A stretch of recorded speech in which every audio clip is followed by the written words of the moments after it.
Bonjour et bienvenue dans 1000 questions à la fois, une émission qui tente de répondre à toutes les grandes questions que vos enfants et vos adolescents se posent sur Dieu, sur le sens de l'existence, sur l'Église.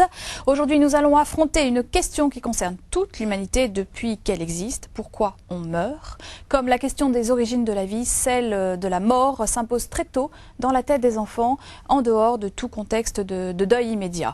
Où sommes-nous avant? Où allons-nous après? Deux questions très étroitement liées. J'accueille aujourd'hui pour en parler le père Henri de Villefranche. Bonjour Henri, vous êtes bibliste. Et puis Geneviève de Tène. Bonjour Geneviève, psychanalyste et enseignante à l'Institut supérieur de pastoral catéchétique. Geneviève, à partir de quel âge la question de la mort naît-elle dans la tête d'un enfant? Alors en dehors de tout contexte dramatique. Très tôt, vers 3-4 ans, on parle de l'enfant philosophe. C'est l'enfant qui se pose des questions et qui réalise que bien, la mort existe. Et qu'est-ce qui déclenche l'avènement de cette question? Comment on peut réaliser que la mort existe quand on est plein de vie?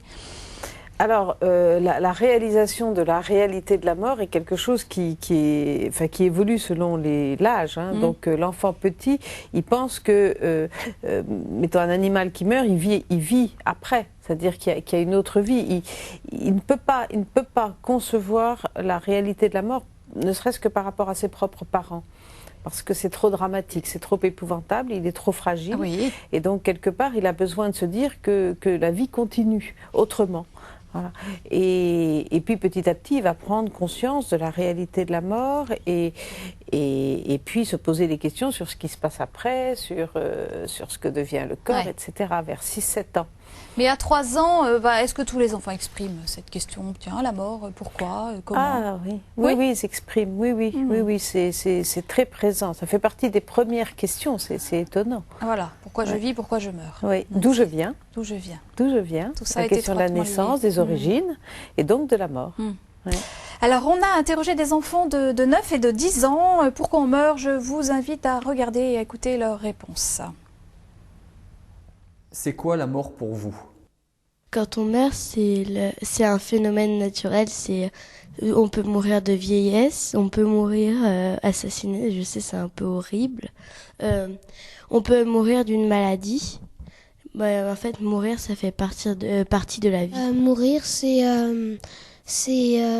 simplement une porte à passer, mais ça laisse des traces. Après la mort, on va être jugé.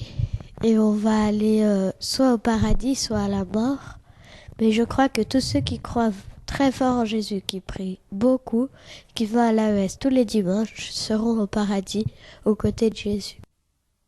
Qu'est-ce qui se passe quand on est mort? Quand quelqu'un meurt, sa famille autour de lui va être assez triste et vont lui préparer une bonne place dans un bon cimetière, lui amener plein de fleurs et prévenir tout le monde. À l'église, pour les funérailles, on prend de l'eau et on fait le signe de la croix sur la tombe.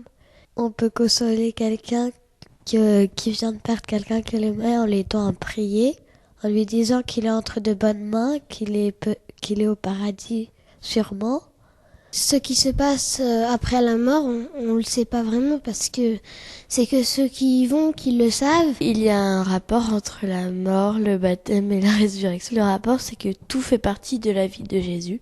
C'est tout ce qui s'est passé dans la vie de Jésus. Nous reconnaîtrons tous au ciel car notre nom a été gravé sur une pierre blanche sur la paume de la main de Dieu. Après la mort, tout ce qui est vivant en nous, c'est notre âme, notre cœur et notre esprit. On pense surtout aux morts quand on est à la messe ou quand on est au cimetière devant leur tombe. C'est important de penser aux morts parce que souvent on peut se dire que sans eux, comme c'est des gens de ta famille plus vieux souvent que toi, c'est grâce à eux que toi tu existes. L'Église et les chrétiens prient pour les morts, pour que les morts nous entendent, nous aident. Moi je pense que les morts nous voient et nous entendent encore, Car les morts sont devenus comme du même aspect que Dieu, et Dieu nous voit, nous entend. Est-ce que vous avez une grande question? Je me demandais pourquoi on se fait juger par Jésus pour savoir si on va au paradis ou aux enfers. Parce que de toutes les manières, on est tous égaux, quoi qu'on ait fait. Alors, la grande question, hein, donc paradis ou enfer, on va y répondre, mais pas tout de suite. Dans le cours de l'émission, dans l'immédiat, Père Henri, la mort, c'est simplement une porte à passer, mais ça laisse des traces. Je vous ai vu réagir. Partagez-nous votre réaction. J'ai trouvé l'expression assez profonde. D'abord parce qu'elle est assez chrétienne. Voyez, l'idée que c'est un passage, ça laisse des traces. On peut penser que ce sont des traces un peu pénibles. Voyez. Et c'est l'aspect dramatique de la mort. Et la mort, on a parlé de peine, on a parlé de solitude, on a parlé d'inconnaissance. À la fois, les enfants sont très assurés, ils disent des choses, ils pourraient dire, on n'en sait rien. Et puis, ils disent des choses et en même temps disent, ah bah oui, mais il n'y a que ceux qui sont morts qui peuvent véritablement savoir. Là, il y a une véritable sagesse. Je dis, ça laisse des traces parce que, comme disait Geneviève, c'est une prise de conscience que l'on a très jeune, et donc on est plus ou moins consciemment marqué par cette épreuve. Oui. Geneviève, et vous, comment vous réagissez à tout ça ? Je trouve que ces enfants ont une perception et une manière de poser les questions tout à fait digne des enfants d'aujourd'hui, qui ont une maturité que je trouve assez extraordinaire et une curiosité qui est tout à fait pertinente. Je pense que c'est vrai que la mort, c'est une porte à passer et que c'est important d'en prendre conscience parce que ça veut peut-être dire qu'on a des choses à préparer, que la manière dont on vit sa vie joue sur la manière dont on passera cette porte. Alors ça, on va en parler dans la deuxième partie de cette émission. C'est peut-être très, très important de se dire ça. C'est pas forcément en termes pour moi de culpabilité, mais c'est en termes de conscience, justement. De gravité au sens noble du terme. De poids, sérieux, voilà, de poids. donner du poids à notre vie, donner de l'importance à la vie de chacun, parce qu'elle a du prix aux yeux de Dieu et peut-être c'est important qu'elle ait du prix à nos yeux. Alors comment, on a déjà commencé d'en parler, mais comment un enfant plus précisément perçoit-il la mort au fil de sa croissance? Un petit enfant, un enfant et puis un plus grand, un ado. Alors, le petit enfant, comme je disais tout à l'heure, il a besoin de penser qu'il y a plusieurs vies. Et d'ailleurs, dans le monde d'aujourd'hui, c'est assez impressionnant parce que, quelque part, on ne parle pas de la mort et en même temps, elle est omniprésente. Elle est omniprésente parce qu'elle est niée dans les jeux des enfants. Elle est niée parce que dans les jeux d'ordinateur, on a plusieurs vies. Donc c'est comme si on pouvait avoir plusieurs vies. On parle beaucoup de la réincarnation, comme si on se donnait le choix de plusieurs vies. Et en même temps, nos actualités télévisées sont peuplées d'assassinats, comme l'a dit cette petite fille, et de morts violentes. Donc ils sont pris entre ces morts violentes qui sont des vraies morts et les morts violentes qui ne sont pas des vraies morts. Et tout ce discours autour d'une mort qui est une mort, qui n'est pas une mort, il n'y a plus rien après la mort, ou au contraire, il y a plusieurs vies. Voilà. Donc on est dans un monde qui a une parole très confuse. Même pour les petits-enfants. Alors, les petits-enfants, ils sont baignés là-dedans. Ils sont baignés. Donc, c'est vraiment important que les parents puissent leur parler de ce qu'eux, ils mettent sous ce terme-là. Et surtout, pour moi, même si ce n'est pas sa croyance, de préserver pour le petit-enfant jusqu'à 6-7 ans la possibilité qu'il y ait une autre vie. Parce que la mort d'un proche et surtout d'un parent est tellement traumatisante que s'il a l'impression qu'il n'y a rien après, il ne peut pas vivre. Il y a une partie de lui qui va mourir, et on voit ça après, devenu adulte, qui va être dans la mort avec ce parent proche qui est mort. Donc c'est important de lui donner un sens de la vie où il va pouvoir faire le deuil, c'est-à-dire incorporer en lui la personne qui est décédée, vivre de cette personne-là et la rendre encore vivante pour que lui-même, il n'y ait pas une partie de lui qui meurt. Donc quand il est petit, le relais, c'est son imaginaire. Donc cette personne qui est décédée, il faut lui permettre de le de la vivre dans son imaginaire. Quand il a 6-7 ans, il va se poser des questions plus rationnelles, il va vouloir comprendre où est le squelette. Alors, comme un petit garçon proche me disait qu'il avait 3 papas, il y en avait un à la maison, un au ciel et un qui était enterré au cimetière.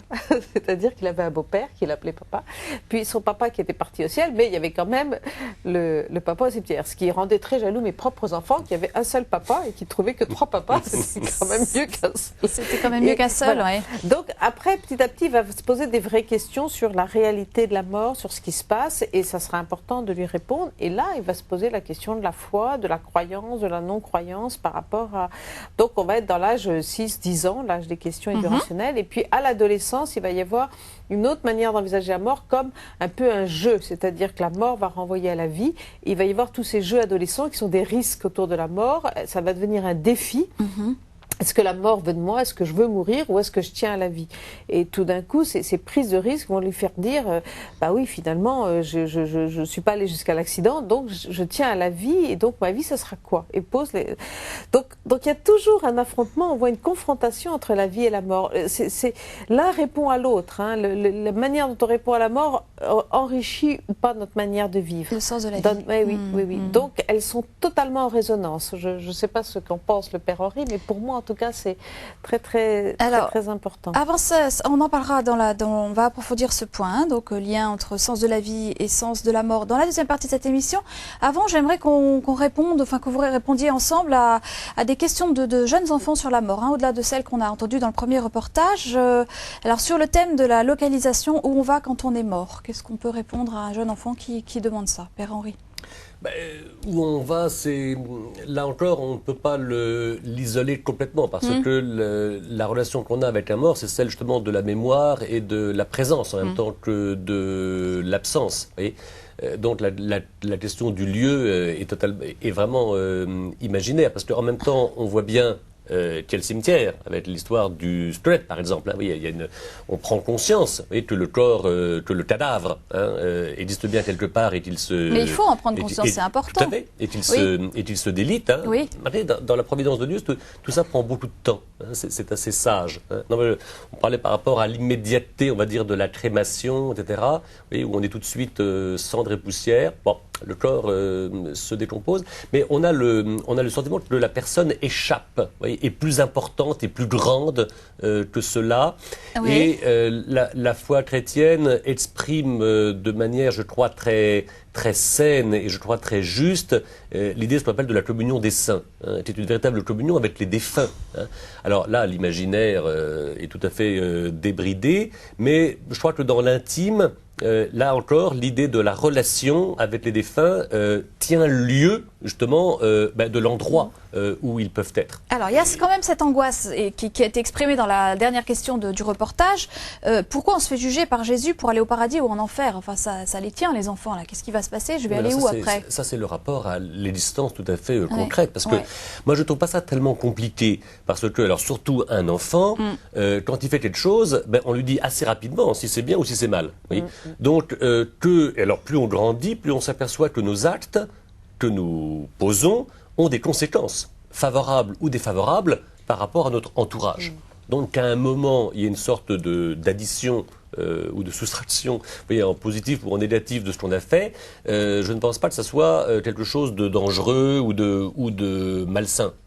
Non, à condition qu'après, sa conviction puisse évoluer. C'est-à-dire que c'est vrai que on est dans une espèce de manichéisme entre 6 et 10 ans, qui correspond à l'éducation. Peut-être qu'après, c'est important que ça évolue et qu'on soit dans le pardon qui précède peut-être... Oui, bien sûr, voilà. Bien sûr, mais ça, c'est le sujet d'une autre émission. Hein. Donc, on va revenir à la relation avec le défunt. Un enfant qui dit « Papy est mort », est-ce que tu crois qu'il m'entend toujours et qu'il voit ce que je fais? Oui, alors... Ils ont l'aspect de Dieu, disait une enfant, donc ils nous entendent. Oui, mais alors, moi, je garderai la sagesse d'un petit garçon qui a dit il y a que les morts qui savent vraiment que nous, on soit en relation avec eux. Ça me paraît une chose de très claire, je crois, qui est très bonne.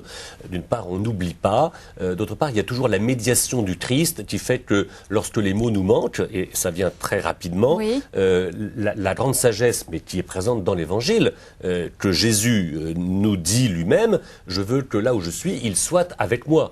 Donc, je dirais que le lieu de nos défunts, il est christologisé. hein, ils sont avec le Christ. Oui, là, Donc ça, quand on communie et qui permet justement une véritable communion. Maintenant, là, les enfants étaient extrêmement sobres sur l'idée de se demander de leur côté à eux qu'est-ce qu'ils voient et qu'ils entendent. Là, je crois qu'on ne force pas trop l'imaginaire, mais je crois que de notre côté à nous, ça peut être clair sans qu'on ait besoin d'aller fantasmer sur de l'autre côté de la mort. Alors il y a une question que des jeunes enfants aussi posent, proches de leurs animaux, du genre « et mon lapin, il va ressusciter ?» Oui. Alors là, on n'est pas tout à fait dans le même ordre, encore qu'il y ait cette idée, je crois, peut-être du cycle de la nature. Je ne sais pas à quel point le cycle de la nature, le printemps qui fait que tout repousse, l'hiver qui fait que tout meurt, s'il n'y a pas là une sorte d'enclenchement qui fait prendre conscience à l'enfant de fait que, ben voilà, il y a une fin. À une existence, il y a un moment où ça s'arrête. Peut-être que l'idée d'ailleurs, là aussi très chrétienne, du sommeil, qui fait qu'à un moment, ben, la journée se termine et puis on perd conscience. Je ne sais pas comment un enfant d'ailleurs s'endort. Ça a un lien avec la mort. Ça a un espace, ça a un lien avec la mort. Les enfants qui ont peur de s'endormir, souvent ça... Voilà. Voilà. Et en fait, leurs animaux, ils ont parfois des liens tellement affectifs avec leurs animaux qu'ils ont besoin de se dire qu'ils vont le retrouver, que ce n'est pas complètement terminé cette relation. Donc c'est de l'ordre du même besoin que de retrouver un grand-parent. Allez, on va faire une plongée dans la Bible. Je vous propose donc notre reportage biblique et catéchétique. Pourquoi la mort? Qu'en dit le Christ? Regardez.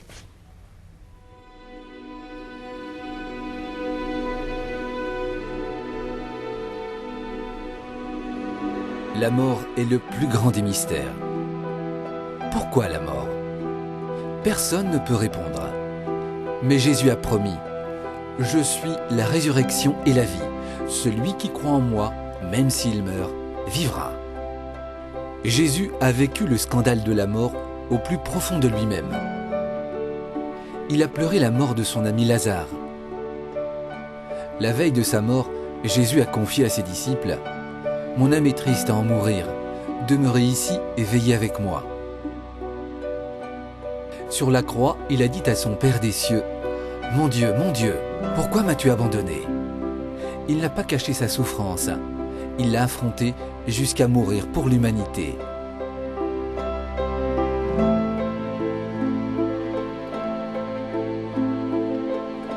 Pourquoi le scandale de la mort? Les premiers chrétiens se posaient la même question et saint Paul leur fit cette réponse. « Frères, nous ne voulons pas vous laisser dans l'ignorance au sujet de ceux qui se sont endormis dans la mort. Il ne faut pas que vous soyez abattus comme les autres qui n'ont pas d'espérance.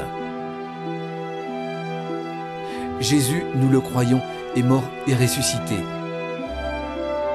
De même, nous le croyons, ceux qui se sont endormis, Dieu, à cause de Jésus, les amènera avec son Fils. Ainsi nous serons pour toujours avec le Seigneur. Retenez ce que je viens de vous dire et réconfortez-vous les uns les autres. »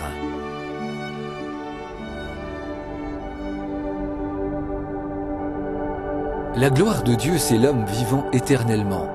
C'est pourquoi la célébration chrétienne des funérailles comporte un ensemble de rites identiques à ceux du baptême.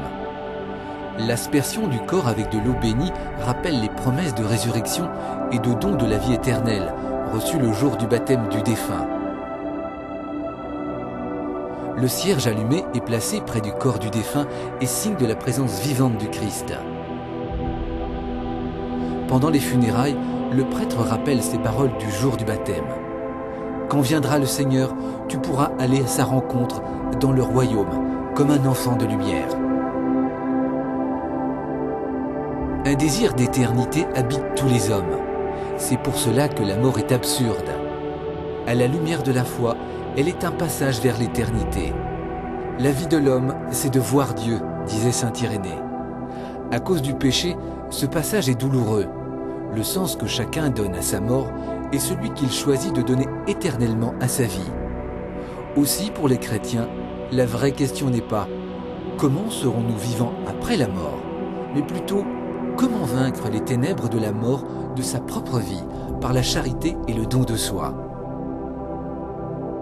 Dieu nous invite à choisir la vie avec lui, pour toujours. Le sens de sa mort, c'est celui que l'on choisit de donner à sa vie. C'est un programme de toute une vie, un programme d'éducation aussi, Père Henri. Qu'en pensez-vous ? Mais écoutez, moi je pense que la mort n'est pas forcément morbide, justement. Il y a un lien dans la Bible entre la mort et le péché. Mais c'est pas tellement que la mort serait le fruit du péché, c'est le mauvais aspect de la mort, c'est la crainte de la mort. Qui est vraiment le fruit du péché. Mais où on la trouve, cette idée, cette réalité de la mort comme conséquence du péché originel dans la Bible? Dans le livre de la sagesse, au chapitre 2e, par exemple. Et puis vous avez, dans le Genèse au chapitre 3e, c'est moins clair peut-être. Mais encore une fois, c'est pas tellement la mort elle-même que le côté pénible de la mort. Et il y a, notamment dans l'éducation chrétienne, toute une manière d'apprivoiser la mort. Et on connaît bien l'exemple de saint François d'Assise qui finit par appeler la mort sa sœur. Et l'idée chrétienne dans le vocabulaire, et moi je crois beaucoup à la force, à l'expression du vocabulaire, l'idée de s'endormir dans la mort, l'idée aussi par exemple qu'on fête les saints, non pas le jour de leur naissance dans la terre, mais le jour de la mort, que l'on appelle leur dies natalis en latin, donc le jour de la naissance à une vie nouvelle, nous conduit précisément à apprivoiser, cette finitude, cet aspect limité de l'existence, pour nous obliger, pour nous amener à mieux réaliser l'importance et le sens de la vie. Une autre expérience que nous avons, alors surtout en tant que prêtre, c'est quand on parle à un enterrement, ou même quand nous faisons parler, c'est-à-dire que, par exemple, quand on attend toujours assez longtemps, en général que le corbillard arrive. Moi j'aime beaucoup faire parler les gens que je ne connais pas forcément, qui sont là, et là les langues se délient, et on se dit tous, mais que n'a-t-on dit, ce que nous disons maintenant, du temps de son vivant? C'est une sorte de révélateur. En même temps, il y a des choses qu'on ne peut dire qu'après, et en même temps, ça apprend à bien mesurer ce vers quoi nous allons, l'importance de ce que nous vivons, d'autant plus justement qu'il y a cette limite qui ouvre à une espérance plus forte encore. Alors Geneviève, donc le poids d'une vie pour donner un sens à sa mort? Oui, moi je crois beaucoup à la résurrection aujourd'hui et je crois qu'on a des facultés de vivre quelque chose d'une renaissance, même si c'est pas la même chose que ce qui se passera après la mort, mais qu'il y a quelque chose à mettre en œuvre dans notre vie aujourd'hui et que ça c'est un travail qui pour moi en psychanalyse je vois, c'est-à-dire que on a en nous des capacités de nous libérer de tout ce qui nous entrave et quelque part de devenir de plus en plus nous-mêmes à l'image de Dieu, enfin en tout cas à l'image de la vie donc et de l'amour. Et donc ce travail de libération est un travail. C'est pas du tout facile de se libérer de nos entraves, de se libérer de tout ce qui nous empêche d'être nous-mêmes. C'est assez confortable d'être dans son petit cocon de mal-être parfois. Mais pour vous, c'est merveilleux d'assister à des résurrections, des formes de résurrection. Absolument. Vous le voyez ça chez les enfants? Alors, chez les enfants, tout à fait, oui, mais c'est encore plus vrai pour des adultes, je crois. Les enfants, ils ont cette capacité de l'enfant, justement, de s'ouvrir et d'être très proches d'eux-mêmes. Et les adultes, parfois, c'est un tout petit peu plus difficile, mais de voir quelqu'un qui se révèle à lui-même et qui, tout d'un coup, découvre du sens dans sa vie, chaque fois qu'on va au plus profond de soi-même, on trouve le sens de sa vie. Et ça, c'est quelque chose de l'ordre de la contemplation et je trouve ça formidable. Est-ce qu'un éducateur est capable, tous les éducateurs ne sont pas psychanalystes, est-ce qu'un éducateur, un parent est capable de pointer Alors, c'est pas la même chose, effectivement. Parcelles de résurrection pour donner du sens à la vie et donc du sens à la mort? Alors, je pense que des parents, ils ont un rôle assez ingrat pour moi. À la fois, moi, j'ai toujours eu l'impression, en tant que parent, d'avoir l'impression de faire des chenilles et puis ça devient des papillons et c'est merveilleux. J'ai qu'à regarder les papillons et je découvre. Mais en tant que parent, j'ai toujours l'impression que mon enfant, il a des côtés que je ne connais pas, qui sont secrets, qui lui appartiennent et que je n'ai pas à rentrer là-dedans. Donc c'est vrai qu'il y a quelque chose auquel on participe, mais là, on est dépossédé quelque part. On est dépossédé parce que l'enfant n'est jamais ce qu'on aimerait qu'il soit, et tant mieux. Je veux dire, c'est ça qui fait notre œuvre de parents. Alors que, en tant que psychanalyste, il y a quelque chose qu'on a perçu qui va se révéler. Donc, c'est pas tout à fait la même position, et en même temps, ça participe. à cette résurrection, à cette naissance ou à cette découverte de soi-même. Alors, quand un enfant est confronté à la mort d'un proche, le plus couramment, celui d'un grand-parent, d'un arrière-grand-parent, est-ce qu'on vit le deuil de la même façon qu'un adulte? Et je vais vous poser aussi la question en même temps, Père Henri, est-ce que quel est le sens des différents rituels de la célébration chrétienne des funérailles? Chez un enfant, comment tout ça prend sens? Alors, le deuil. Alors, le deuil, effectivement... Il nous reste une petite minute. Oui, il le vit comme un adulte et même parfois plus fortement qu'un adulte. Et parfois, on ne les prend pas en compte. Donc, il faut prendre ça au sérieux. Il faut prendre ça très, très au sérieux, qui participent au rituel, qui puissent poser les questions. Parce que très souvent, moi, je vois des enfants où les rituels a une importance incroyable et tout d'un coup, leur fait découvrir le monde de la foi. Et ils se posent des tas de questions après l'enterrement de leur D'accord, donc vous, Père Henri, alors il nous reste 15 secondes. L'idée des fleurs, de la lumière et des cierges indique justement qu'il y a un côté lumineux dans la vie, juste dans la mort. Il y a des morts lumineuses et il faut les raconter. Ça permet d'évacuer des peurs qui sont un peu, quelquefois, fantastiques et pouvoir témoigner de cette mort heureuse et de prier, de demander la grâce d'une bonne mort. Bon, merci pour vos éclairages sur cette question difficile de la mort et sur la manière de l'aborder avec nos enfants. Merci à vous, téléspectateurs, de nous être fidèles. Vous pouvez revoir cette émission en vous rendant sur le site de KTO, www.ktotv.com. Vous pouvez également nous écrire à l'adresse qui s'affiche sur vos écrans. Je vous donne rendez-vous la semaine prochaine avec une question qui n'est pas facile non plus. Pourquoi l'Église met-elle des limites à la science dans le cadre notamment de la médecine, du domaine médical, de la bioéthique? Je vous souhaite une très bonne semaine à tous. Au revoir.